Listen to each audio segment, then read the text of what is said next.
कहानी की शुरुआत क्लिंटर ग्रह से होती है, जो सिम्बायोट्स का घर है। इस ग्रह के निर्माता नल को उसकी क्रूर और भयानक तरीकों के कारण वहां कैद कर दिया गया है और वह कोडेक्स की खोज में है, जो उसे इस कैद से आजादी दिलाएगी, जिससे वह ब्रह्मांड में तबाही मचा सकेगा। नल अपने नौकरों जेनोफाजिस को उस एक सिम्बायोट की तलाश में भेजता है, जिसके पास में कोडेक्स है। इधर एडी, ब्रॉक और वेनम यानी सिम्बायोट, जो एडी के शरीर के अंदर रहता है, वह मैक्सिको में एक जगह पर शराब को पीता है और फिर बारटेंडर के सामने वेनम अपने सांप जैसे हाथों से एक ड्रिंक को बनाता है। तभी वह न्यूज में देखता है कि एडी पैट्रिक का हत्यारा है और उसको पुलिस ढूंढ रही है, जिससे एडी सैन फ्रांसिस्को जाने की बजाय न्यूयॉर्क सिटी की तरफ जाने का फैसला करता है। हालांकि एडी को न्यूयॉर्क जाने के लिए बैन कर दिया गया था, लेकिन वह बताता है कि उसके पास जज के कई कांडों के पर्याप्त सबूत है, जिससे एडी जज को ब्लैकमेल करके साबित करवा लेगा कि वह बेकसूर है। बार से बाहर निकलते समय एडी और वेनम को घबराहट और खतरे की आवाजें सुनाई देती हैं, जिससे वे एक छुपे हुए गोदाम में जाते हैं, जहां कुत्तों को लड़ाई के लिए रखा गया है। तभी यहाँ पर 4 गुंडे आते हैं जो इन कुत्तों को पकड़े हुए हैं। एडी इनसे कुत्तों को आजाद करने के लिए कहता है, लेकिन गुंडे उसकी बात नहीं मानते, बल्कि उसे मारने की तैयारी करते हैं, जिससे एडी वेनम को अपनी मर्जी से काम करने देता है। वेनम एक गुंडे को लात मारकर दूर फेंक देता है और कुत्तों को गुंडों से लड़ने के लिए निकाल देता है, ताकि वे अपना बदला ले सके। वेनम अपने बड़े बड़े हाथों से सभी गुंडों को पकड़ता है और उनके सिर को खा जाता है। फिर एडी और वेनम बाकी कुत्तों को आजाद कर देते हैं और न्यूयॉर्क जाने की तैयारी बनाता है। तभी इनके पीछे से एक जेनोफाज इनका पीछा कर रहा होता है। इधर जनरल रेक्स स्ट्रिकलैंड को उसके किसी बॉस द्वारा एडी और वेनम के केस की जांच के लिए बुलाया जाता है, जिससे स्ट्रिकलैंड अपने सैनिकों के साथ उसी बार में जाता है जहां पर एडी और वेनम थे, क्योंकि वेनम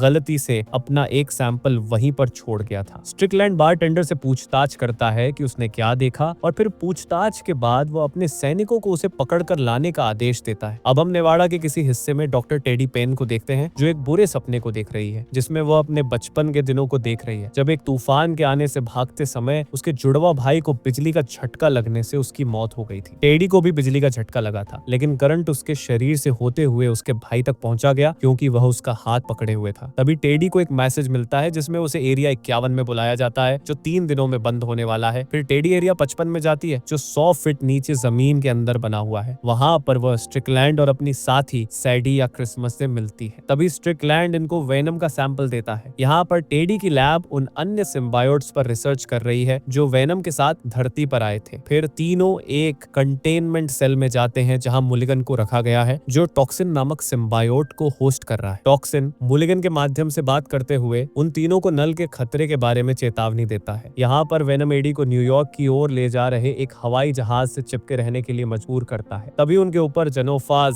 हमला करता है, जिससे वे हवाई जहाज के टरबाइन से जेनोफाज के टुकड़े टुकड़े कर देते हैं। फिर वेनम एडी को नीचे फेंक देता है और पैराशूट बनकर धीमे धीमे से उतारने लगता है। इधर एक हिप्पी परिवार ट्रिप पर जा रहा होता है। तभी इनकी गाड़ी के ऊपर जेनोफाजस के टुकड़े गिरते हैं और वह जुड़कर फिर से जिंदा होने लगता है। वेनम एडी को किसी एक अनजान जगह पर उतार देता है। फिर एडी वेनम से जेनोफाजस के बारे में पूछता है, तो वेनम बताता है कि नल और उसके सैनिक हमारे पीछे पड़े हैं, और वह सच्चाई बताता है कि एडी के अंदर कोडेक्स तब बनता है जब सिम्बायोट और उसके होस्ट की जीवन शक्तियां एक साथ मिल जाती हैं, और ऐसा तभी होता है जब सिम्बायोट होस्ट को मृत्यु से बचाता है। ये एडी के साथ पहले भी हो चुका है, क्योंकि वेनम ने एडी को दोबारा से जिंदा किया था जब उसे रायट ने तलवार मार दी। और बताता है कि जेनोफाजस को कोडेक्स का पता चल सकता है यदि वेनम पूरी तरह से बाहर निकलता है, इसलिए वह हमेशा एडी के अंदर छिपा रहता है। फिर वे रास्ते में एक घोड़ा को देखते हैं, तो एडी उसे तेज दौड़ाने के लिए कहता है, जिससे वेनम घोड़ा को अपने वश में कर लेता है और हवा की स्पीड में तेज दौड़ने लगता है। लैब में स्ट्रिकलैंड टेडी को बताता है कि सिम्बायोट इंसानों को खत्म करने के लिए आए हैं, लेकिन टेडी इनमें अच्छाई ढूंढ रही है। तभी एक सोल्जर स्ट्रिकलैंड को बताता है कि उन्हें एक इमरजेंसी कॉल में बताया गया कि एक आदमी प्लेन से कूद गया है और वह जगह यहाँ से थोड़ी दूर पर है, जिससे स्ट्रिकलैंड अपने सैनिकों के साथ एडी को पकड़ने के लिए जाता है। स्ट्रिकलैंड अपने सैनिकों के साथ एडी और वेनम का पीछा करने के लिए जाता है, जहां वे दोनों एक नदी के किनारे पर होते हैं। तभी स्ट्रिकलैंड उनके ऊपर गोली चलाता है, जिससे एडी और वेनम को तैरना पड़ता है। वेनम से अलग होने पर एडी को 2 सैनिकों से लड़ना पड़ता है और अपनी जान बचाने के लिए एक को गोली मारनी पड़ती है, जिसके लिए उसे बहुत पछतावा होता है। और फिर वेनम एडी तक पहुंच जाता है और उसे एक झरने में गिरने से पहले बचा लेता है, जिससे सैनिक उन पर हमला करते हैं। इतने में जेनोफाज उन तक पहुंच जाता है और सैनिकों को मशीन की तरह चीरता है और खा जाता है। फिर एडी और वेनम इस मौके का फायदा उठाकर बच निकलते हैं। तभी स्ट्रिकलैंड टेडी को बताता है यहाँ पर एक और एलियन है जिसने इसके सैनिकों को मार डाला है। टेडी उसको सैंपल कलेक्ट करने के लिए कहती है, जिससे स्ट्रिकलैंड गुस्सा होकर फोन को काट देता है। लैब में टेडी मुलिगन को बताती है कि तुमने जिस एलियन की बात की थी अब वो आ गया है, जिससे टॉक्सिन टेडी और सैडी के सामने अपने असली रूप में आ जाता है और उन्हें बताता है कि वेनम कोडेक्स को ले जा रहा है और जब तक वह जीवित है तब तक कोडेक्स सुरक्षित है और यदि नल को कोडेक्स मिल जाता है तो पूरी दुनिया खतरे में पड़ जाएगी। तभी स्ट्रिकलैंड अपने सैनिकों की मौत का बदला लेने के लिए एडी और वेनम को खत्म करने जाता है ताकि कोडेक्स भी हमेशा के लिए खत्म हो जाए और ये लड़ाई भी यहीं पर शांत हो जाए। फिर एडी चलते चलते एक हिप्पी परिवार, मून परिवार, मार्टिन और नोवा तथा उनके बच्चे इको और लीफ से मिलता है, जो एडी को खाना देते हैं। फिर एडी उन्हें बताता है कि वह न्यूयॉर्क जा रहा है, जिससे वे एडी को वेगास तक साथ ले जाने के लिए सहमत हो जाते हैं क्योंकि वे एरिया 51 के बंद होने से पहले उसे एक बार देखना चाहते हैं। फिर वे सड़क पर निकलते हैं और शाम होने से पहले स्पेस ऑडिटी गाना गाते हैं। फिर वेनम एडी से इस बारे में पूछता है कि वह एक अच्छा परिवार वाला व्यक्ति हो सकता था। रात में वह लीफ के साथ दोस्ती बनाता है और उसे विश्वास दिलाता है कि उसे कोई डरावने एलियंस नहीं मिलेंगे क्योंकि लीफ को एलियंस से बहुत डर लगता है। फिर परिवार एडी और वेनम को वेगास में छोड़कर अपनी ट्रिप पर चला जाता है। यहाँ पर एडी एक कैसीनो में जाता है लेकिन उसे अंदर जाने से मना कर दिया जाता है क्योंकि वह बहुत साधारण कपड़े पहने हुए है। फिर वेनम उस आदमी को बेहोश कर देता है और थोड़ी दूर जाने पर उसे नशे में धुत एक आदमी मिलता है। एडी उसे भी बेहोश कर देता है और खुद उसका सूट पहन लेता है। अंदर जाकर एडी और वेनम अपने सभी रुपए हार जाते हैं। तभी वह मिसेस चेन से मिलता है जो उसे अपने रूम में चलने के लिए कहती है ताकि चेन इनके साथ पार्टी कर सके। तभी एक सैनिक स्ट्रिकलैंड को बताता है कि उन्होंने एडी को वेगास के एक होटल में ट्रैक किया है, जिससे स्ट्रिकलैंड एडी को पकड़ने के लिए 6 लोगों की एक टीम को भेजता है। इधर वेनम बाहर आकर चेन के साथ डांस करने लगता है, जिससे जेनोफाज कॉर्डेक्स को आसानी से ट्रैक कर लेती है और फिर जेनोफाज के आते ही वेनम गायब हो जाता है। इससे जेनोफाज कॉर्डेक्स को देख नहीं पाती। तभी यहाँ पर स्ट्रिकलैंड के सैनिक को एडी और वेनम को अलग करने के बाद आसानी से पकड़ लेते हैं। इधर मून्स परिवार एरिया 51 में पहुंच जाता है। फिर ये लोग बाउंड्री के अंदर जाने लगते हैं और अंदर जाकर एक टावर के ऊपर खड़े हो जाते हैं। यहाँ पर एडी लैब की एक कंटेनमेंट सेल में जागता है और टॉक्सिन उसे कोडेक्स को बचाने के लिए कहता है। इतने में यहाँ पर टेडी और सैडी आती है और फिर स्ट्रिकलैंड भी आ जाता है और वह एडी को उसकी कंटेनमेंट सेल से बाहर निकालता है ताकि वह उसे मार सके और कोडेक्स को नष्ट कर सके, जिससे टेडी उसे रोकती है लेकिन वह नहीं मानता। तो वेनम सैडी से चिपक जाता है और फिर एडी को बचाने के लिए वापस एडी के ऊपर चिपक जाता है। वेनम को बाहर देखकर जेनोफाज भी आ जाता है, जिसे थोड़ी देर के लिए टॉक्सिन रोकता है ताकि वेनम भाग सके, लेकिन फिर जेनोफाज उसे खाकर चीर देता है। फिर जल्दी ही टेडी और सैडी मिलकर सभी सिम्बायोट्स को आजाद कर देते हैं और वे अपने असली रूप में आने के लिए वैज्ञानिकों से चिपक जाते हैं। अब सभी सिम्बायोट्स जेनोफाज से लड़ते हैं लेकिन जेनोफाज लगातार जिंदा होता रहता है, जिससे उसे मारना मुश्किल हो जाता है। जेनोफाज कुछ सिम्बायोट्स को मार देता है और वह यहाँ से बाहर निकल जाता है, जिसे मून परिवार देखने लगता है। तभी एडी इनकी सुरक्षा करने के लिए टावर के ऊपर जाता है। फिर स्ट्रिकलैंड जेनोफाज के ऊपर फायर करता है लेकिन एक सिम्बायोट उसे रोकता है क्योंकि जेनोफाज के साथ दूसरा सिम्बायोट चिपका हुआ था, जिससे सिम्बायोट स्ट्रिकलैंड के ऊपर नाराज हो जाता है। इतने में टेडी एक गाड़ी को लेकर आती है और उसमें मून परिवार के सभी सदस्यों को बैठालकर सुरक्षित स्थान पर ले जाती है। तभी जेनोफाज जोर से चिल्लाती है और अपने जैसे अन्य जीवों को बुलाती है और फिर वे आकर सैडी यानी लैशर को मारने लगते हैं, जिससे वेनम लैशर को बचाने के लिए जेनोफाज को एक रिस्ट्रिक्टेड एरिया की ओर ले जाता है और फिर स्ट्रिकलैंड की मदद से सभी जेनोफाज के ऊपर ब्लास्ट करता है। लेकिन एक जेनोफाज आकर उनके हेलीकॉप्टर को ही क्रैश कर देता है, जिससे स्ट्रिकलैंड एक जेनोफाज के ऊपर गोली चलाता है लेकिन उल्टा जेनोफाज उसे ही पकड़ लेता है, जिससे वेनम और लैशर मिलकर एक मोटरसाइकिल पर सवार होकर इस जेनोफाज का सिर काट देते हैं। फिर दूसरा जेनोफाज आकर एडी को पकड़कर खाने लगता है। इतने में मार्टिन आकर उस जेनोफाज के ऊपर फायर कर देता है। फिर अधिक से अधिक जेनोफाज दिखाई देने लगते हैं और उनकी संख्या बहुत अधिक हो जाती है और उनमें से एक सैडी को अलग करने के बाद लैशर को मार देता है। इस हादसे को देखकर एडी और वेनम फैसला करते हैं कि उन्हें क्या करना है और वे इसे एक साथ करने का निर्णय लेते हैं। फिर एडी और वेनम जेनोफाज को अपने पास लाने के लिए खुले में चले जाते हैं और वेनम सभी जेनोफाज को अपने भीतर लपेट लेता है और एक जगह पर जाकर एडी को बाहर की तरफ धकेल देता है। फिर स्ट्रिकलैंड इनके ऊपर एसिड डालता है ताकि वेनम और जेनोफाज एक साथ नष्ट हो सके। तभी वेनम एडी से अभी के लिए अलविदा कहता है और उसे किसी चीज से ढक देता है। फिर स्ट्रिकलैंड एक ग्रेनेड का विस्फोट करता है, जिससे सभी जगह पर इसके छींटे पड़ते हैं और पूरी जगह विस्फोट से उड़ जाती है और वह जेनोफाज को हमेशा के लिए नष्ट कर देती है। विस्फोट में जलने से पहले टेडी अपने सिम्बायोट एग्नी को बाहर निकालती है और वह अपनी सुपर स्पीड का उपयोग करके खुद और सैडी को सुरक्षित स्थान पर ले जाती है। कॉर्डेक्स के गायब होने के साथ नल भी अपनी जेल में कैद रहता है। फिर एडी एक अस्पताल में जागता है जहां एक गवर्नमेंट ऑफिसर उसे बताता है कि उसने जो कुछ भी किया उसके लिए उसका आपराधिक रिकॉर्ड मिटा दिया गया है और अब वह सामान्य जीवन जीने के लिए वापस जा सकता है, लेकिन एक शर्त पर, वह किसी को भी अपने साथ हुई घटनाओं के बारे में नहीं बताएगा। अंत में एडी अपनी यात्रा न्यूयॉर्क सिटी के लिए करता है और वह स्टैच्यू ऑफ लिबर्टी का दौरा करता है जैसा कि वेनम चाहता था। जैसे ही एडी इसे देखने का आनंद लेने के लिए बैठता है तभी इसे अपने सबसे अच्छे दोस्त वेनम की याद आती है। फिर क्रेडिट्स के दौरान हम देखते हैं कि नल बदला लेने की कसम खाता है और वादा करता है कि वह पूरे ब्रह्मांड को बर्बाद कर देगा।